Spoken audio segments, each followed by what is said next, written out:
یہ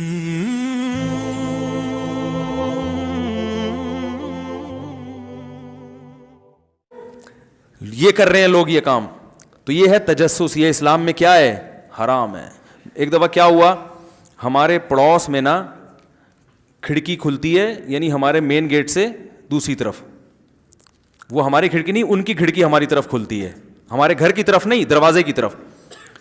تو ادھر ٹی وی چل رہا تھا. اب ایک خاتون آئی, ان کی نظر کھڑکی پہ پڑی, فلم چل رہی ہے یا ٹی وی چل رہا ہے یا کیا, واللہ عالم, اکثر فلمیں چل رہی ہوتی ہیں ٹی وی میں, بس ان کو اندازہ ہو گیا ٹی وی چل رہا ہے. اب وہ ہمارے گھر میں گھسی, ملنے کے لیے آئی تھی. اب وہ نا, اب ان کو یہ نہیں پتا کہ یہ ساتھ کمرہ ہمارا نہیں ہے, ہمارے پڑوسیوں کا ہے. اب ان کو یہ تجسس, مفتی صاحب کا گھر ہے اور کیا چل رہا ہے یہاں پہ, ٹی وی.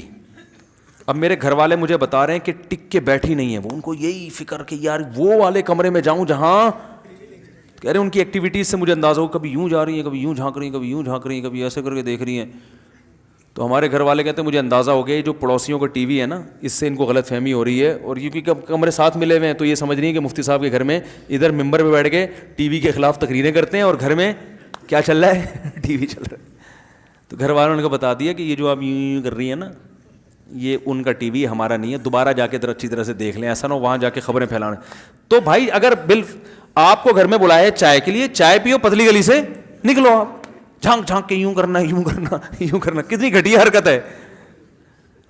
یہ چل رہا ہے مارکیٹ میں, اور یہ اگر صفائی نہ ہوتی تو ان کو تو یہ ہو جانا تھا. کہ تو ہمیں تو شریعت نے سکھایا ہے اچھا گمان.